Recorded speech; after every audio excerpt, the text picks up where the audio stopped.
Oh my God, ये वाली movie जो सेकंड पार्ट है हमारे पिछली वाली वीडियो का, जिस पे आपने काफी ज्यादा प्यार दिखाया, मेरी उम्मीद से ना बहुत ही ज्यादा अनएक्सपेक्टेड थी। एंड एज ऑलवेज ईयरफोन्स या हेडफोन्स लगा लेना, because even I don't know कि क्या क्या आने वाला है।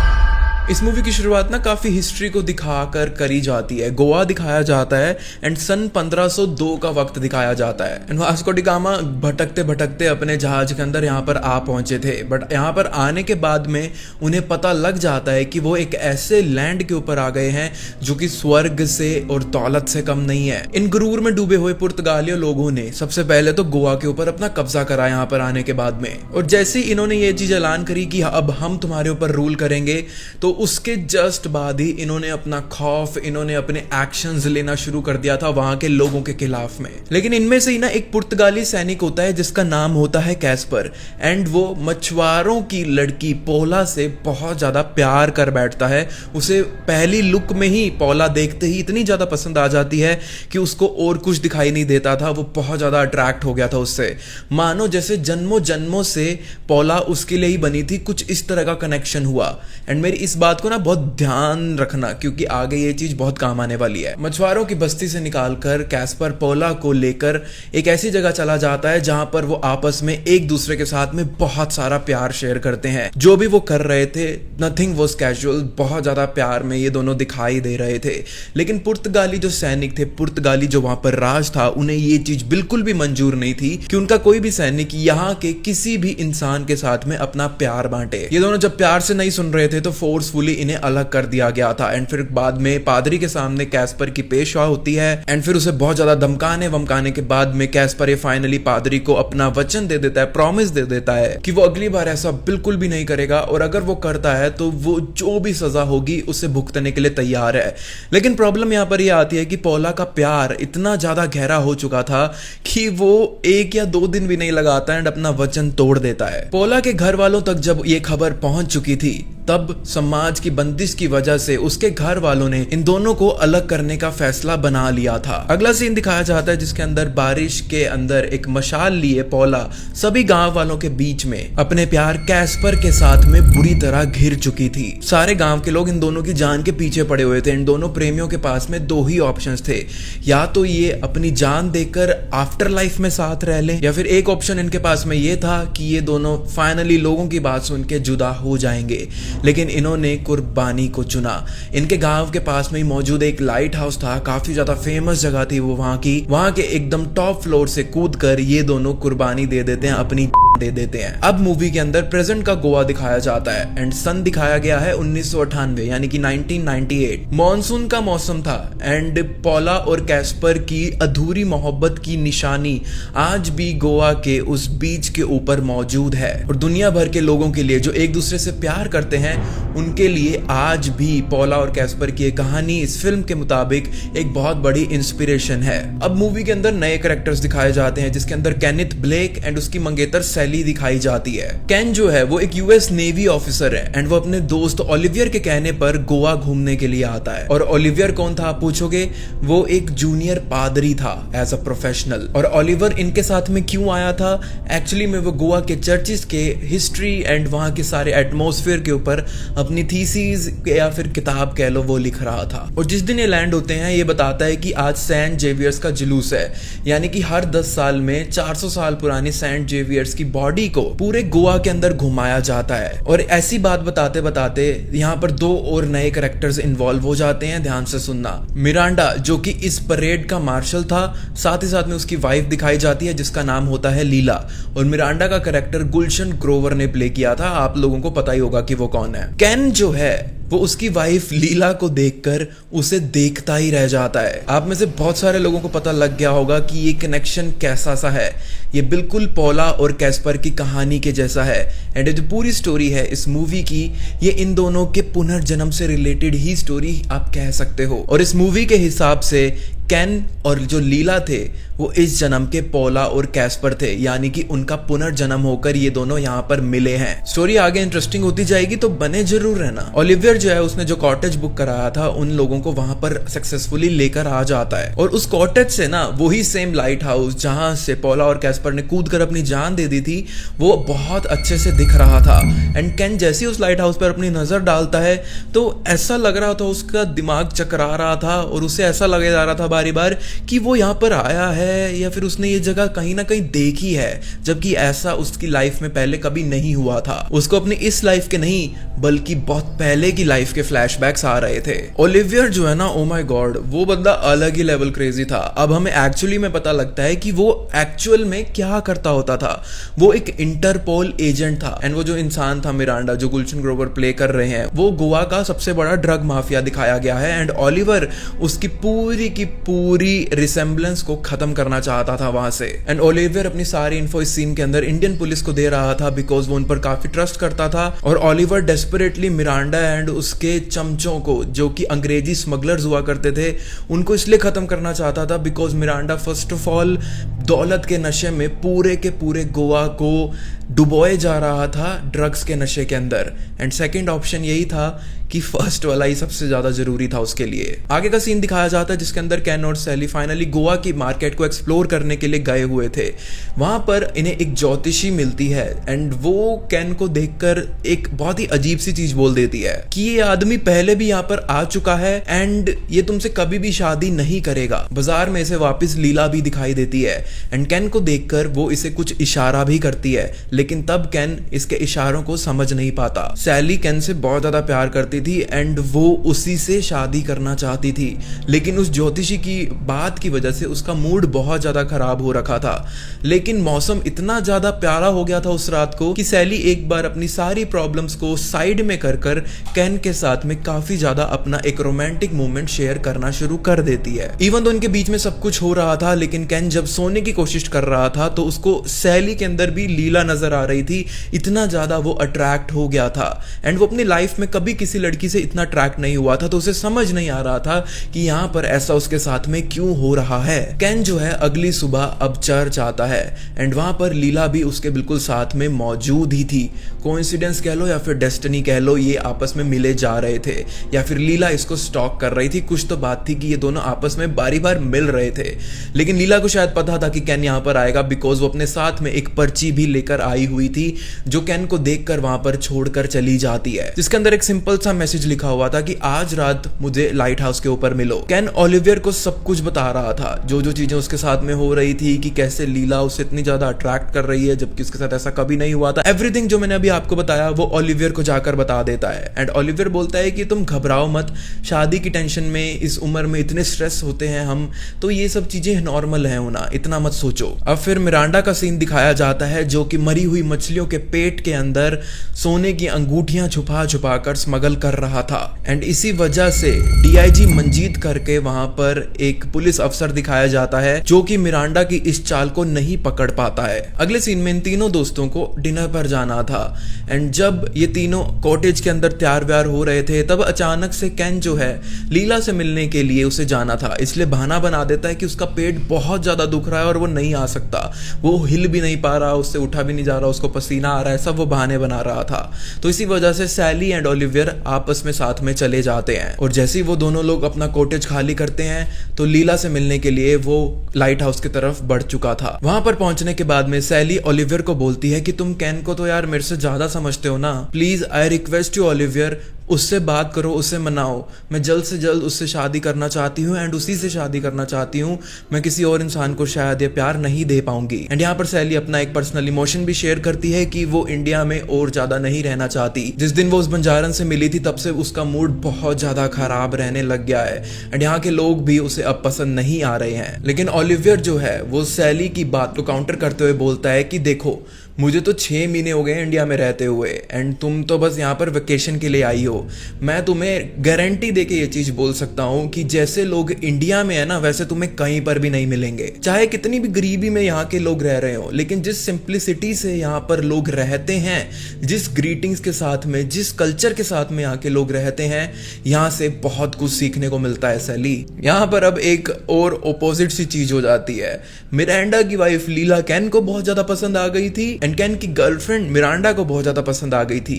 एंड उस रात जब ओलिवियर एंड सैली डिनर पर थे तो मिरांडा भी उसी सेम होटल के अंदर मौजूद था एंड वो सैली को देखकर उससे काफी ज्यादा अट्रैक्ट हो जाता है, उसके लिए उसके टेबल पर ड्रिंक भेजता है एंड फिर उससे डांस के लिए इनवाइट भी करता है अपने साथ में। अब कैन का सीन दिखाया जाता है, वो लाइट हाउस पहुंचता है एंड बहुत ज्यादा तेज बारिश हो रही थी। पिछले रात से भी मौसम और ज्यादा खराब हो चुका था और इतने खराब मौसम के बावजूद भी लीला बिना किसी छतरी के कैन का इंतजार उस बारिश के अंदर कर रही होती है भीगते भीगते। लीला यहाँ पर एक बहुत ही ज्यादा शॉकिंग चीज बोल देती है कि मैं तो सदियों से तुम्हारा इंतजार कर रही हूँ, ऐसा मुझे लग रहा है। और कैन भी बोलता है कि जब से मैंने तुम्हें देखा है हर जगह तुम ही तुम नजर आती हो, ऐसा लगता है कि मैं तुम्हें बरसों से जानता हूँ, ऐसा कैसे हो सकता है। इन दोनों के बीच में सारी बातचीत होती है, इनका फर्स्ट पर्सनल इंटरेक्शन हो जाता है एंड उसके बाद में कैन यहाँ से एक बार जाने के लिए बोलता है बिकॉज ओलिवियर और सैली कभी भी कॉटेज वापस आ सकते थे। और इतने में लीला बोलती है कि कल मैं तुमसे पुराने किले के ऊपर मिलना चाहूंगी। और यहाँ पर अब सैली और मिरांडा का सीन दिखाया जाता है और ऐसा लग रहा था कि मिरांडा सैली को अपना दिल दे बैठा है एंड वो इनफैक्ट अपने आदमियों से ये भी बोलता है कि ओलिवियर नाम के उस बंदे पर अपना नजर जरूर रखना। शायद मिरांडा को ये लग रहा था कि ओलिवियर सैली का होने वाला हस्बैंड या फिर बॉयफ्रेंड है। ओलिवियर और सैली वापस अपने कॉटेज पहुंच जाते हैं एंड सैली इतने ज्यादा नशे के अंदर थी कि वो चल भी नहीं पा रही थी, ओलिवियर उसे संभाल रहा था। अगली सुबह का सीन दिखाया जाता है जिसके अंदर लीला वहां की फादरी से पूछ रही होती है कि आपके चर्च के अंदर जिस कैस्पर की मूर्ति लगी हुई है वो बचपन से मेरे सपनों के अंदर आया करता है एंड ये जो अमेरिकन है कैन जो यहाँ पर कल भी आया था, फॉर सम रीजन उसके अंदर मुझे अपने कैस्पर की झलक दिखाई दे रही है। तो फादरी उसे बहुत ज्यादा डांट देते हैं कि बेटा तुम्हें चर्च के नियम पता है और यहाँ पर हम पुनर्जन्म जैसी चीजों को बिल्कुल भी नहीं मानते हैं, तुम्हें भी नहीं मानना चाहिए, ये बस इत्तेफाक है। लेकिन जाते जाते फादर ये जरूर बोलते हैं कि एक बात तो मुझे भी माननी पड़ेगी, तुम दिखती जरूर पोला जैसी हो और वो कैन नाम का इंसान कैस्पर जैसा जरूर दिखता है। अगले सीन में दिखाया जाता है कि ओलिवियर को एक टिप मिलती है कि एक कोलंबियन स्मगलर मिरांडा से मिलने के लिए आने वाला था और वो डीआईजी से बोलता है कि पुलिस के अंदर फॉर श्योर मेरा शक है कि कोई ऐसा इंसान है जो मिरांडा की मदद करता है या फिर उसके कामों को इग्नोर करता है अपने पैसे बनाने के लिए। अगले दिन कैन और लीला उसी पुराने किले पर मिलते हैं जहां पर उन्होंने डिसाइड किया था और लीला बड़े मन से पोला और कैस्पर की पूरी लव स्टोरी उसे सुना रही होती है और वो आज से 500 साल पहले इसी किले के अंदर मिला करते थे और एक दूसरे से वो इतनी ज्यादा मोहब्बत करते थे कि उन दोनों के बीच में लिटरली एक धागे जितनी दूरी भी नहीं बची थी। और लीला इनफैक्ट ये भी बोलती है कि वो इसी किले के अंदर आकर हर तरह का प्यार इजहार करते थे एक दूसरे से, चाहे वो बातों का हो, दिल का हो, शरीर का हो या दिमाग का हो। और इन दोनों ने इनफैक्ट अपने प्यार को ऐसा चुना कि पोला ने अपने पूरे समाज को कुर्बान कर दिया और कैस्पर ने अपनी पूरी की पूरी सेना को कुर्बान कर दिया। और कैन और लीला को सेम फ्लैशबैक्स आते थे एक दूसरे के लिए, तो उसे भी अब विश्वास होना लग गया था कि शायद यही इस जन्म के कैस्पर और पोला हैं और यूनिवर्स यही चाहता है कि ये दोनों आपस में आकर मिल जाएं। अब आगे मिरांडा का सीन दिखाया जाता है एंड वो कोलंबियन स्मगलर अब इससे मिलने के लिए आ गया था जिसका नाम कोर्टेजा होता है और ये दोनों मिलकर आपस में प्लान बनाते हैं कि ये डोना पोला बीच से सारा सामान उठा लेंगे रात के समय में जब वहां पर कोई भी नहीं होता। लेकिन कोर्टेजा पूछता है कि ऐसा तुम कैसे मुमकिन कर पाओगे। तो मिरांडा के पास में यहाँ पर एक प्लान था, वो कहता है कि हम सारा माल 12,000 फीट गहरे पानी के अंदर फेंक देंगे, लेकिन मुझे पता है कि 200 फीट नीचे ही यहाँ पर एक और टापू है जिसके अंदर वो सारा का सारा माल फंस जाएगा और उसी गहराई से तुम्हारा सारा माल तुम्हारे बंदे आकर निकाल पाएंगे आराम से। और इतने में ही इसी सीन के अंदर मिरांडा को फाइनली ये खबर लग जाती है कि ओलिवियर कोई पादरी नहीं है, वो बस एक्टिंग कर रहा था फादरी होने का, वो असल में इंटरपोल एजेंट है एंड वो उससे उसे पकड़ने के लिए ही यहाँ पर आया है अपने मिशन के ऊपर। कैन अब ओलिवियर से मिलने के लिए आता है बिकॉज वो अपने सारे डाउट्स अपने दोस्त ओलिवियर के साथ में शेयर करता था, और ओलिवियर बोलता है कि देखो तुम्हें ऐसा बिल्कुल भी नहीं करना चाहिए बिकॉज लीला ऑलरेडी मैरिड है और वो भी यहाँ के सबसे पावरफुल और खतरनाक इंसान के साथ में। कैन ओलिवियर की बात पर बिना कुछ भी बोले वापस अपने घर पर चला जाता है। सैली यहाँ पर इनका इंतजार कर रही थी लेकिन कैन उससे एक शब्द भी नहीं बोलता।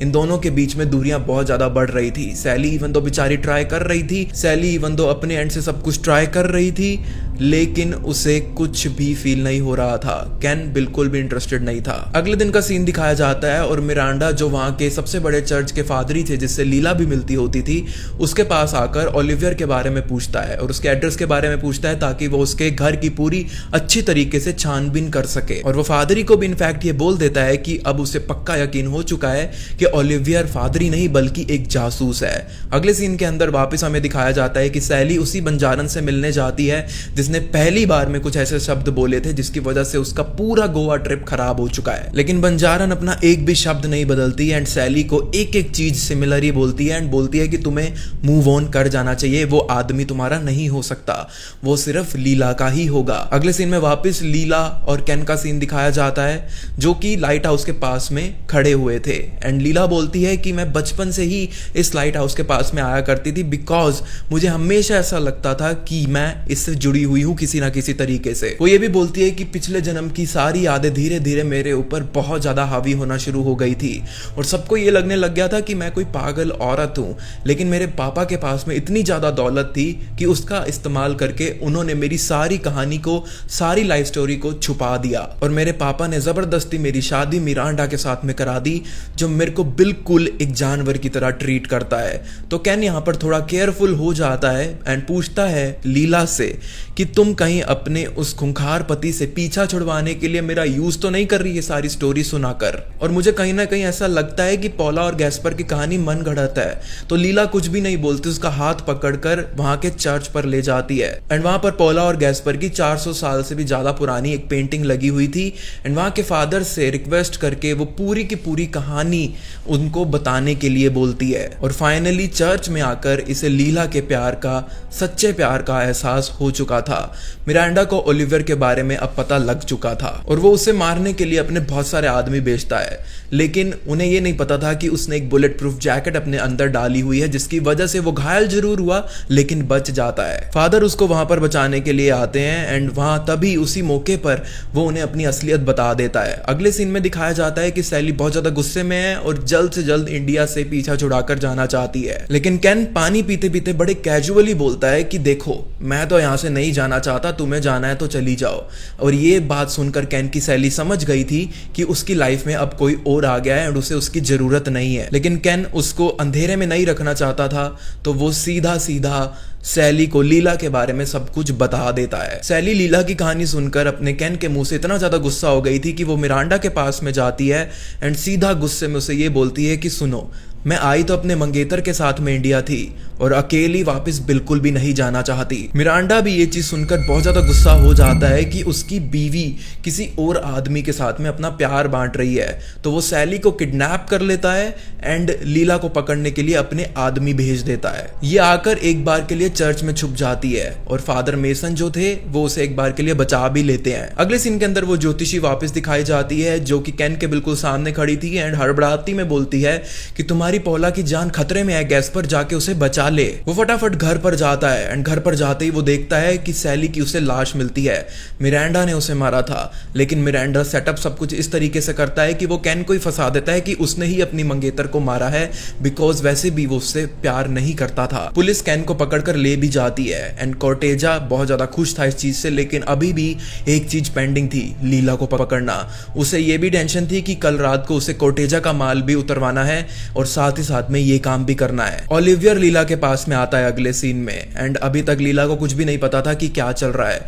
ओलिवियर से उसे सब कुछ पता लगता है कि कैन की होने वाली वाइफ सैली अब नहीं रही है एंड कैन को भी पकड़ लिया गया है। ओलिवियर जो है डीआईजी के साथ में मिलकर फाइनली उस करप्ट पुलिसमैन को पकड़ लेता है जिसका नाम था डिसूजा, जो कि मिरांडा के स्मगलिंग में उसकी मदद किया करता था। और हैरानी की बात यह है कि यही डिसूजा पुलिस वाला था जिसने ओलिवियर को फर्स्ट मौके पर मारने की कोशिश करी थी, उसके बंदों ने तो बाद में गोली चलाई थी। इसी सब के चलते ओलिवियर अपने दोस्त केन की जमानत करवा देता है और अब ओलिवियर भी समझ चुका था कि केन लीला से ही बहुत ज्यादा प्यार करता है, तो वो उन दोनों की मदद करने की कोशिश पूरी तरीके से कर रहा था। लीला के साथ मिलकर एक सेफ जगह जाने की कोशिश कर रहा था, लेकिन जैसे ही मिरांडा को खबर पहुंचती है वो इन दोनों तक बहुत जल्दी पहुंच जाता है। लेकिन फॉर्चुनेटली ओलिवियर भी अपनी पूरी पुलिस फोर्स के साथ में मिरांडा को पकड़ने के लिए वहां पर मौजूद थी। पुलिस की पूरी फोर्स कोलंबियन स्मगलर्स के साथ में उलझी हुई थी और मिरांडा केन और लीला को पकड़ने के लिए अकेला उस लाइट हाउस तक पहुंच जाता है। कोलंबियन तोपों की वजह से पूरे के पूरे लाइट हाउस के अंदर आग फैले जा रही थी एंड एग्जैक्टली इस मोमेंट पर लीला और केन उस ही फ्लोर पर मौजूद थे जहां से कूदकर असली पॉला और कैस्पर ने अपनी जान दे दी थी। मिरांडा इनके बिल्कुल पीछे ही था, गोलियां चलाए जा रहा था और वो बिल्कुल हेल्पलेस फील कर रहे थे। इन दोनों के पास में कोई ऑप्शन नहीं था और वो लाइट हाउस से कूदकर बचने की कोशिश करते हैं। यहाँ पर एक बार ऐसा लगता है कि वापस से पॉला और कैस्पर की लव स्टोरी अधूरी रह गई है इस जन्म में। अगली सुबह ओलिवियर अपने हेलीकॉप्टर में इन दोनों को ढूंढने के लिए आता है एंड फाइनली एक छोटी सी चीज की मदद से, एक ब्लेसिंग की मदद से, जो कि थी डोना पोला क्रॉस के वजह से बच गए थे। ये पूरी रात डूबे नहीं थे बिकॉज उससे पकड़े हुए खड़े थे। डीआईजी तो बारी बार यही बोल रहा था ओलिवियर को कि इतने गहरे समुद्र में बच पाना बहुत ज्यादा नामुमकिन है, हमें हमारी सर्च क्लोज कर देनी चाहिए। लेकिन ओलिवियर की जिद की वजह से एंड पॉला और गैस्पर के इस जन्म के अधूरे प्यार को पूरा करने की ताकत और उम्मीद की वजह से, एक होप की मदद से, ये कहानी यहाँ पर successfully with a very good ending खत्म हो जाती है और 400 साल के बाद में फाइनली पॉला और गैस्पर अपना प्यार बुढ़ापे तक कंटिन्यू कर पाएंगे। Okay, very very very lovely story. बहुत ज्यादा प्यारे प्यारे सीन्स थे इस मूवी के अंदर। बहुत सारे ऐसे भी थे जो कि मैं यूट्यूब की गाइडलाइंस को बिल्कुल भी तोड़कर नहीं दिखा सकता। अगर आप ये मूवी देखना चाहते हो तो it's a worth watching movie. Anyways, आपने इस मूवी से क्या क्या सीखा, आपके क्या थॉट्स हैं प्यार को लेकर और ऐसे प्यार को लेकर, और अगर आप अपने लव्ड वंस के लिए कुछ बहुत प्यारी सी चीज लिखना चाहते हो तो प्लीज नीचे कमेंट्स में लिखना, मैं जरूर हर्ट करूंगा। एंड प्लीज इस वीडियो के ऊपर 250 कमेंट्स एंड 4000 लाइक्स, ज्यादा नहीं मांग रहा आपसे, प्लीज इतना कर देना, मैं कुछ और नहीं मांग रहा आपसे, बस आप चैनल को सब्सक्राइब करके रख लो ताकि आप ऐसा ही कंटेंट एंजॉय करते रहो एंड बाकी सब आप मेरे पर छोड़ दो।